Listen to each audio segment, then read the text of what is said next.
Hello, my name is Amadeus, and in this quick session, we hope to provide you with a clear understanding of purchase intent data and some key criteria as you do your evaluations to help you select the right intent data partner to enable your full go-to-market strategy. So there's a lot of confusion that still exists around purchase intent data, and that's pretty much because of the different terminology that's used and misused.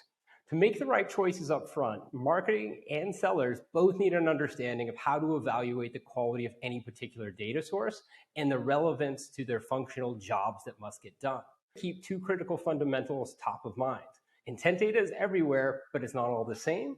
And intent data is only good if you can act on it. Remember, any data source is only as good as its ability to directly inform the actions of its users.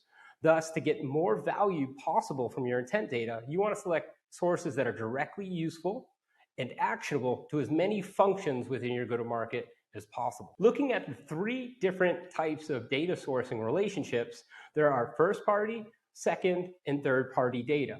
Now, first-party data delivers the most accuracy. This is data from your own ecosystem and engagements with your own customers and prospects. Second-party data refers to data from a secondary source. This is often an organization that has its own infrastructure, and you have a relationship and proximity with this organization in terms of mutual privacy and compliance stipulations. They also typically would have the same type of relationship with their end users in terms of people who they are collecting behavioral data from. Third-party data comes from suppliers who are getting data from multiple sources and aggregating all of this anonymous data up. So instead of focusing on the data sourcing relationships, let's look at the type of data that you're actually going to be purchasing. So this falls into four buckets. You have bitstream data. This is capturing data from third parties across web scraping and analyzing programmatic advertising and similar publicly available sources.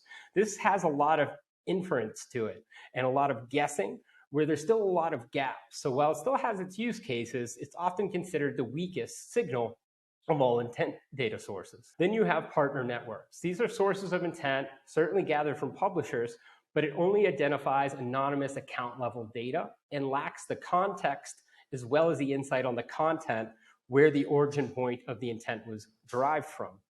Then you have lead-based. This is capturing intent via different customer lead generation programs.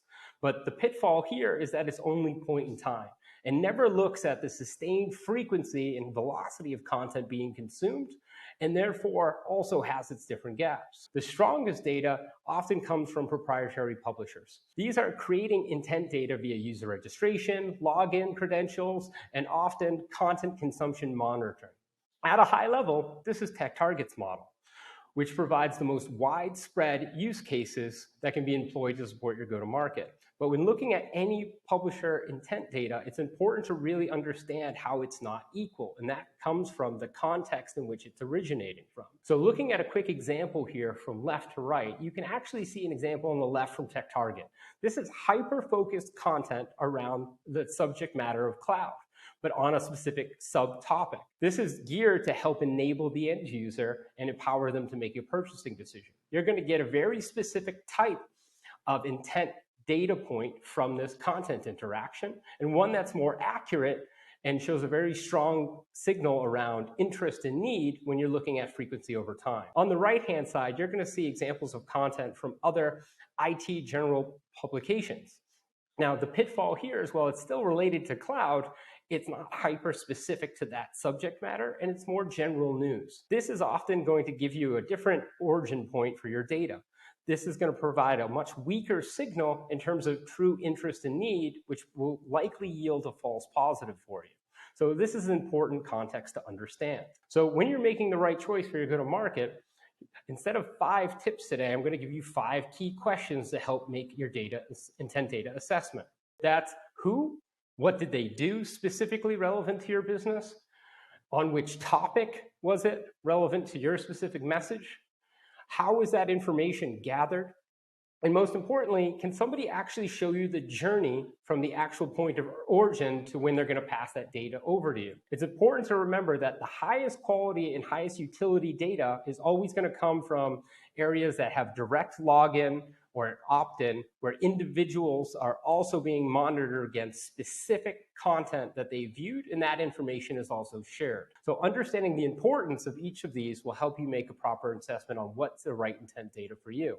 I hope this helps on your journey, but should you have any questions or want to have a deeper dive into the intent landscape, please contact me or reach out to your TechTarget representative. Thank you.